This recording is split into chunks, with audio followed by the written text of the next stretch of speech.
As we light the chalice, the symbol of our living tradition here in the sanctuary, you are also invited to light a candle or chalice of your own if you are joining us remotely. This morning, our words are a chalice lighting for the third Sunday of Advent by the Reverend Dr. David Breeden. So far, we have lit a chalice of patience and one to dispel injustice. This week, we pledge to work for that most rare of things, peace on earth.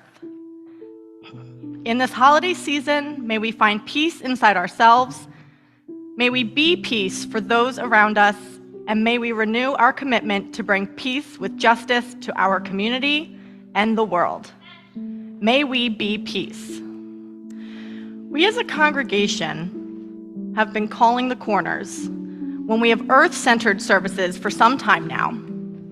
By request of a few congregants, Weeping Beach would like to explain better why many pagan traditions call the corners. There's no one reason why this tradition is done, but the consensus when it is done is that it's done to protect the work about to be performed. As we are each made up of the four elements, earth, air, fire, and water, in some ways we are simply calling in reinforcements. The act can also be seen as purification of the space within and a banishment for any unwanted forces outside the space. And for some of you who were in the room earlier, you may have seen Mary and I going around the room and cleansing the space using sound and a rose water spray, which is very similar, to cleanse the space and to prepare for ritual and celebration.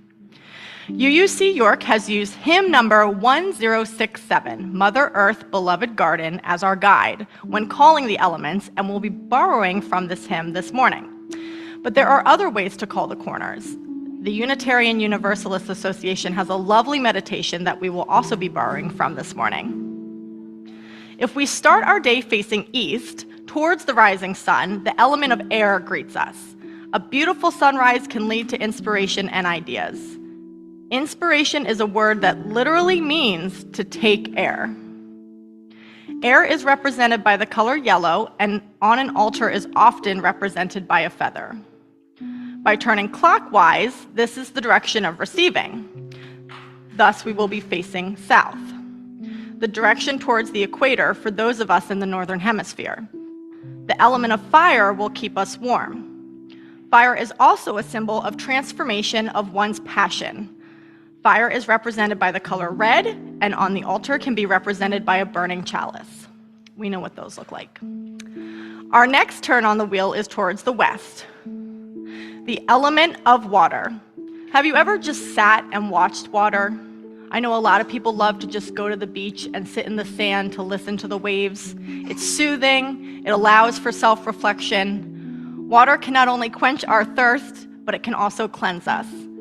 Water is represented by the color blue, and on our altar may hold the water from our most current water communion. And our final turn is towards the north, which is the element of earth, a place of stability and a place of nurturing. The north calls you to seek balance.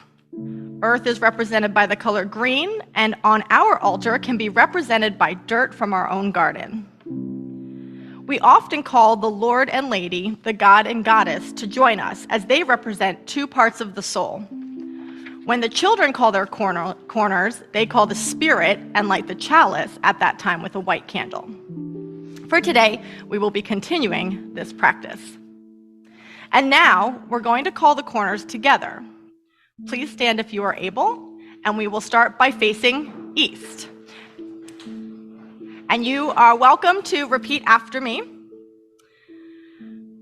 Guardian of the East, Spirit of Air. We invite your open-mindedness practices and mental clarity.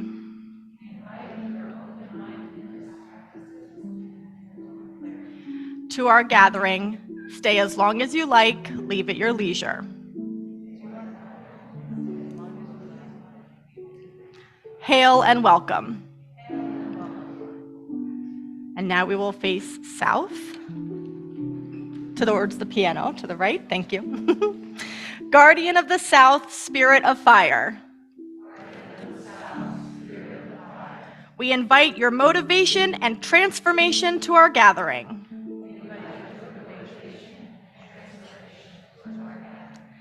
Stay as long as you like, leave at your leisure. Hail and welcome. Right again to the face of the back. Guardian of the West, Spirit of Water. We invite your sensitivity and empathy to our gathering. Stay as long as you like, leave at your leisure. Hail and welcome. And to the north, facing our friends in the choir. Guardian of the North, Spirit of Earth. We invite your abundance and growth to our gathering. Stay as long as you like, leave at your leisure. Hail and welcome.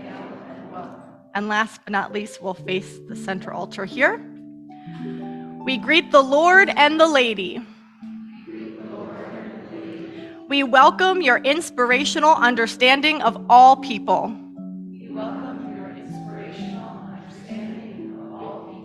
Stay as long as you like, leave at your leisure. Hail and welcome.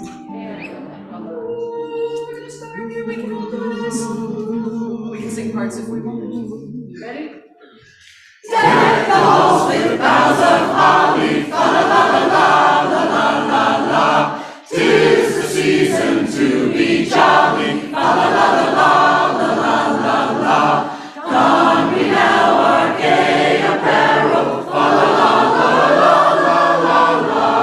Troll the ancient Yuletide carol, fa la la la la la la la. See the blazing Yule before us, fa la la la la la la. Strike the harp and join the chorus, fa la la la la la la. Follow me in merry measure, fa la la la la. While I tell of Yuletide treasure, fa la la la. Fast away the old year passes, fa la la. Hail the new ye lads and lasses, fa la la. Sing we joyous all together, fa la la. Heedless of the wind and weather, fa la.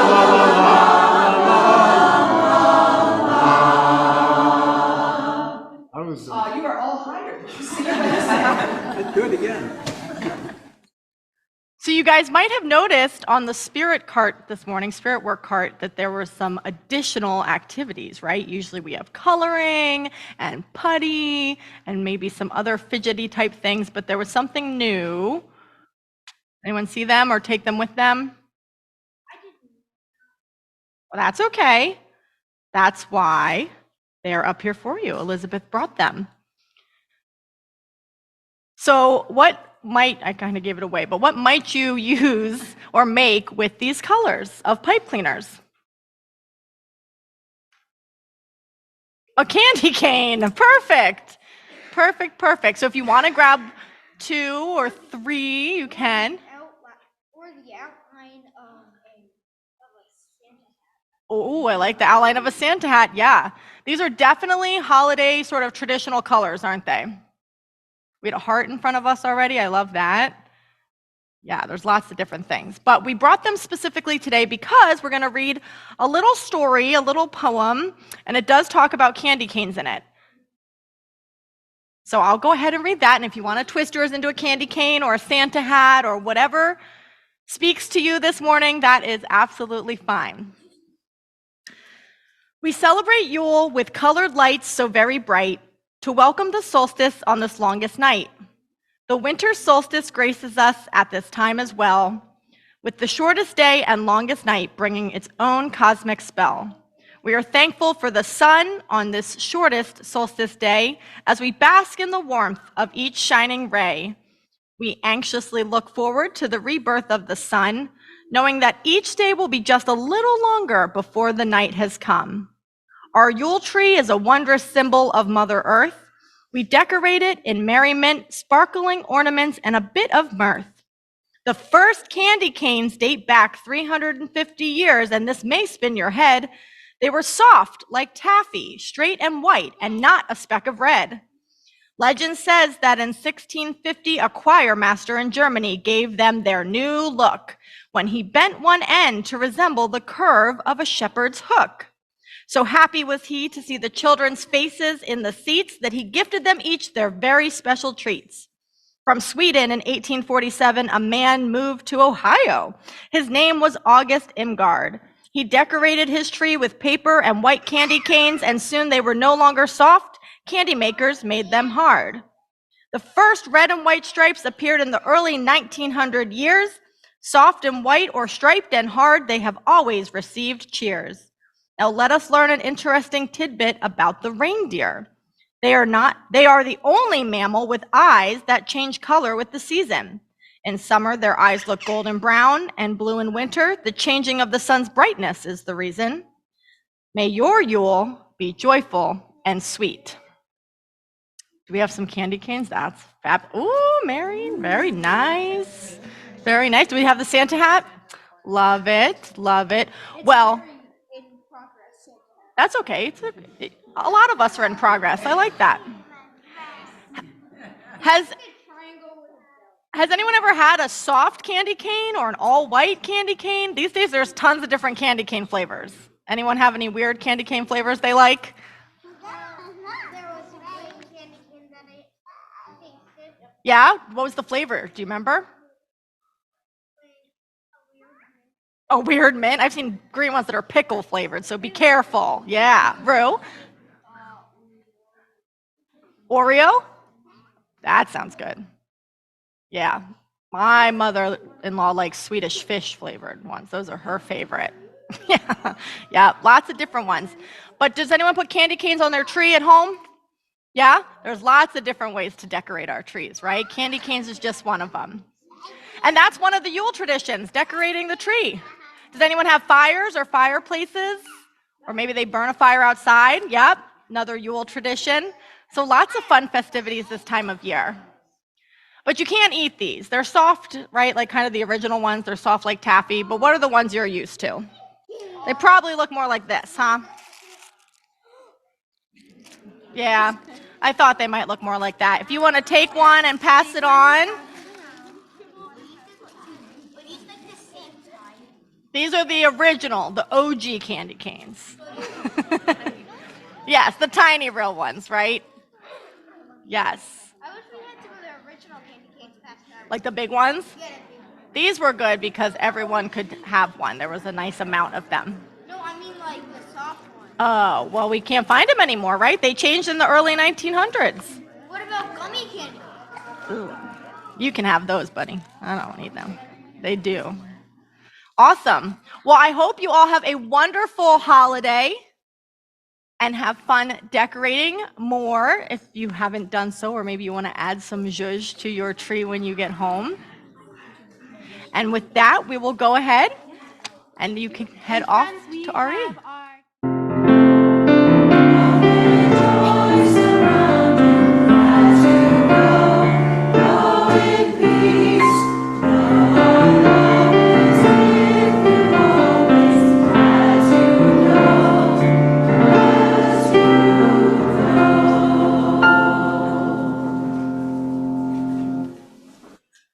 I'm going to share with you one of my favorite Yule poems. It's called Charge of the Sun God by Dorothy Morrison.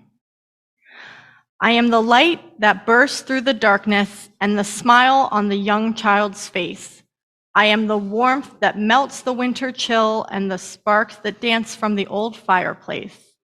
I am the smell of oranges and apples and the scent of cinnamon, nutmeg, and clove.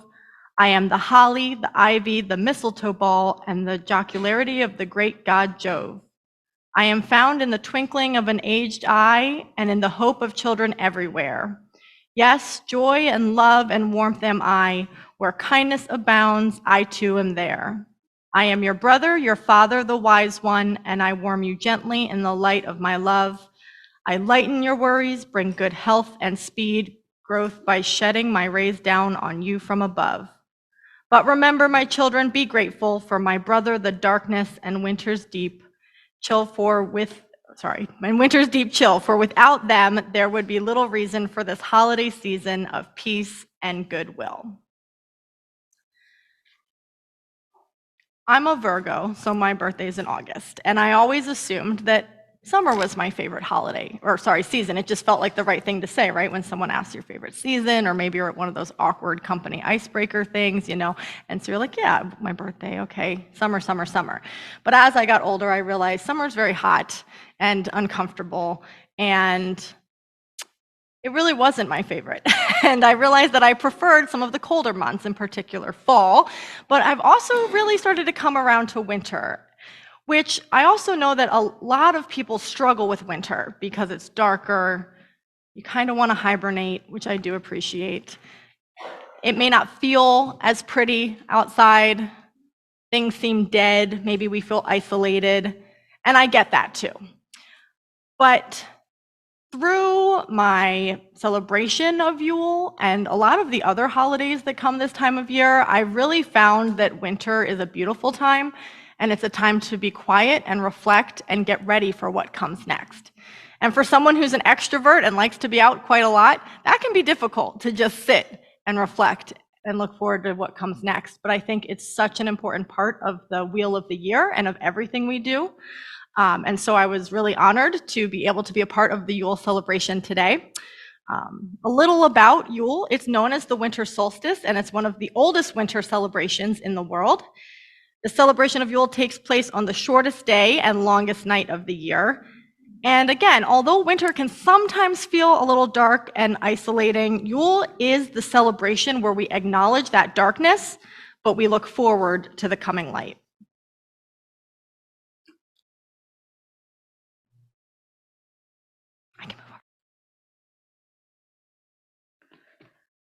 Thank you to Jess and to Mary and for every person who's a part of our Weeping Beach Earth-Centered Practices and Traditions group. Come out on Thursday being the actual day of the winter solstice this year. So I am a Pisces, and I was born at the beginning of March at the end of winter, and I also changed from liking winter best to summer. So there we go. Takes all kinds, and it takes all seasons, and it takes all of these moments, right? So some of you may have already heard me describe myself as pagan adjacent. I find a great depth of meaning in these cycles of time expressed in the wheel of the year. Yule, as we've learned, lines up with the winter solstice, but it's about the return of the sun. It's not always about lingering in the longest night. It can be both of those things, because my seasonally affected heart wants to rush through and get to the return of the sun. But it really is both. Like in this lovely poem that Jess shared with us today, the return of the light wouldn't mean as much to us without all that time of its going away, all that time of darkness. We need both light and darkness, which is good, because the world is full of both. It can be really unsettling to be removed from the rhythm of light and darkness. So the furthest I have ever had cause to travel in my life is when I visited the Philippines to visit a dear friend and former partner who now makes his home in Manila. Now, first of all, I know it was a huge blessing and privilege to be able to make that trip at all. But there is nothing like flying halfway around the globe to completely separate you from your sense of time and your perception of night and day.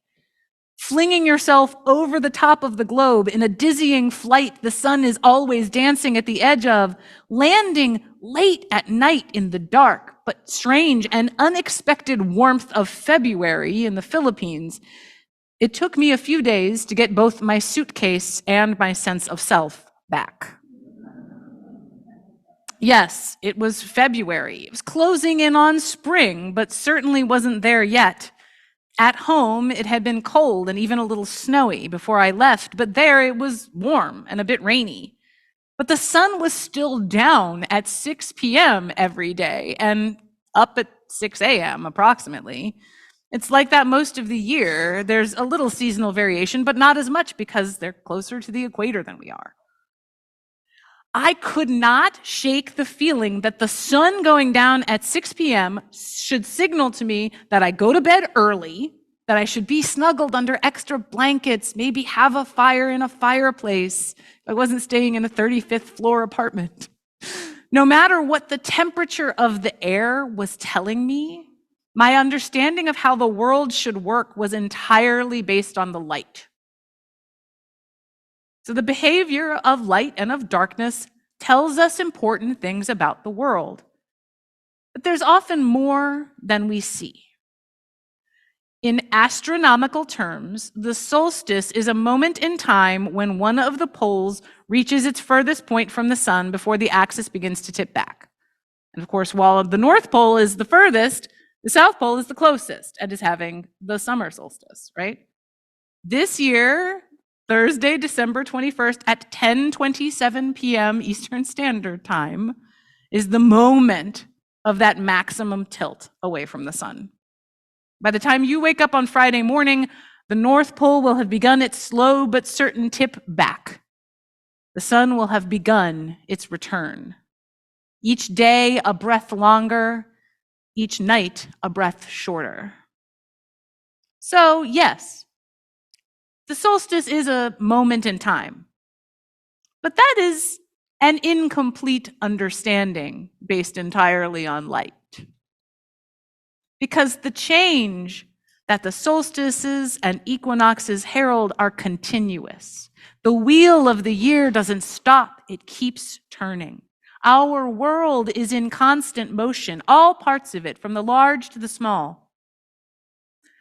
And every year, I hear and sometimes repeat for you the invitation to make time for rest and pause at this time of year, to take a cue from the natural world. But I'm really not always the best at doing that. Maybe you're not either. It's another reason we seek these sacred seasons in their stories. It gives us a more broad and a deep picture of moments in time and seasonal changes. Maybe what we need to consider is our very idea of pause. The earth doesn't stop at the solstice. Its motion doesn't slow or cease. It just passes through a point in space and time. Like I said, in the southern hemisphere, the earth is approaching the summer solstice, ushering in the warmest months, not the coldest ones. The entire earth is a complex system of change and constant motion. What is rest supposed to look like in that? Consider a flowing stream. In traditions of those who follow Tao, one way of, that's another philosophy, religion, that allows us to consider our own paths in relationship to the cycles of the earth. A stream is often put up as a good example of Tao.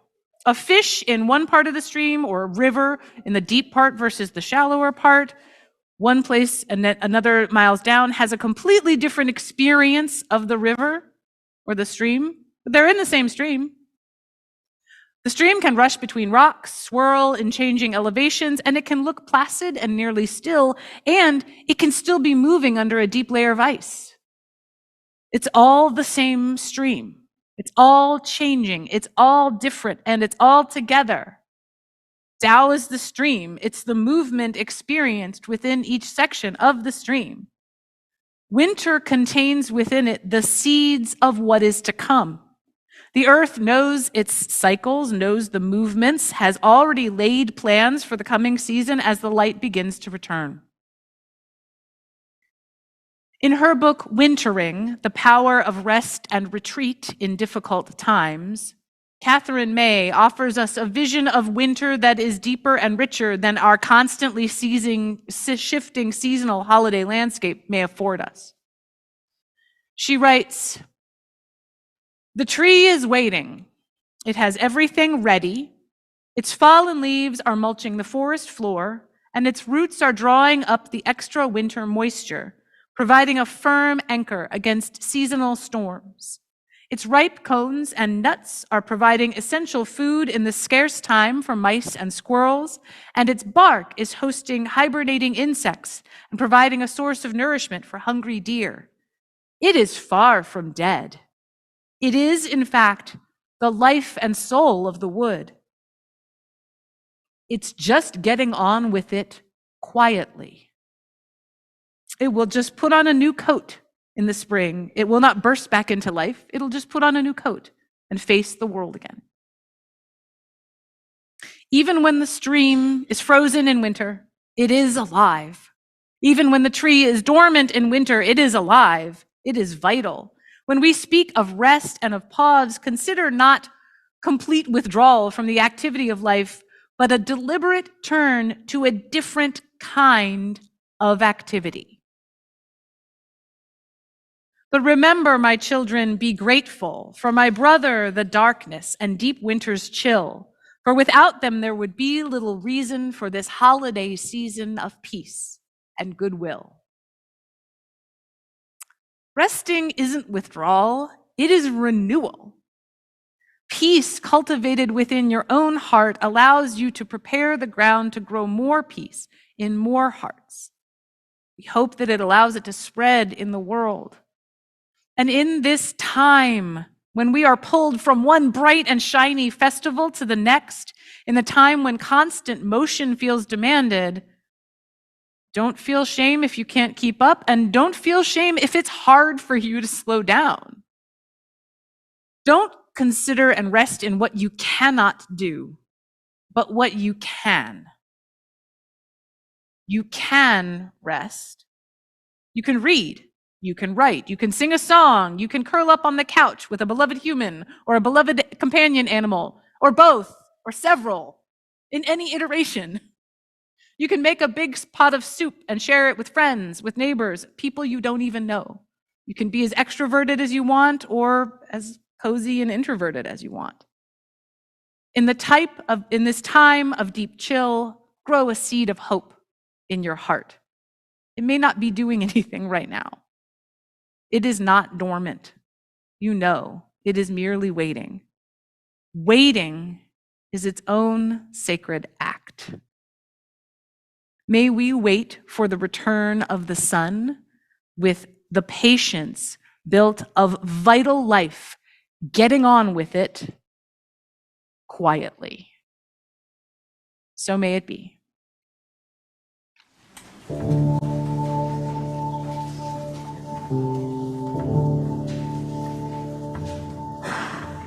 Children of the earth,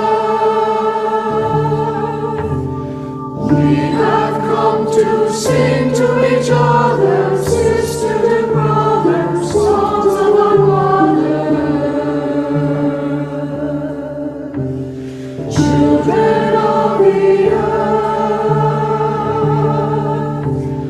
autumn soon will bring her last breath, and great will her death bear witness to winter's birth. Children of the earth, can you feel the agony cold as darkness takes hold and sleep covers mother? Children of the earth, we have come to sit in the darkness, breathe in the silence, think of our mother.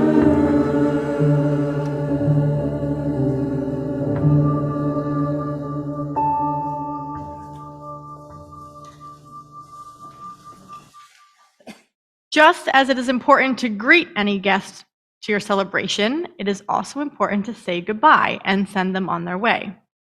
Probably some more than others. Releasing the corners is how we do this after having called the corners earlier.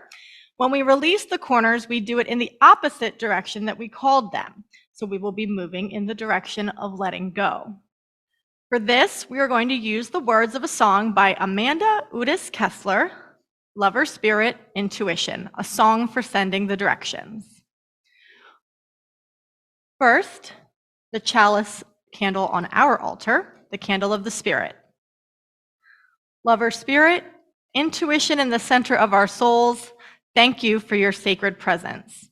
All are one and all are whole. Next, north, the earth. Mother Earth, beloved garden, living treasure underfoot, thank you for your sacred presence, rock and crystal, nut and fruit.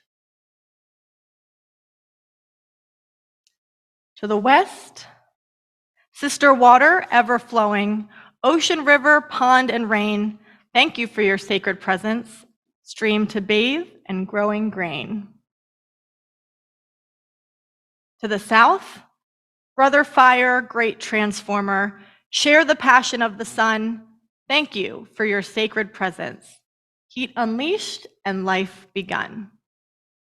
And to the east, Father Air, your inspiration holds together all that lives. Thank you for your sacred presence, howling gust and silent wind. We extinguish this flame, but not the light of truth, the warmth of community, or the fire of commitment. These we carry in our hearts until we are together again.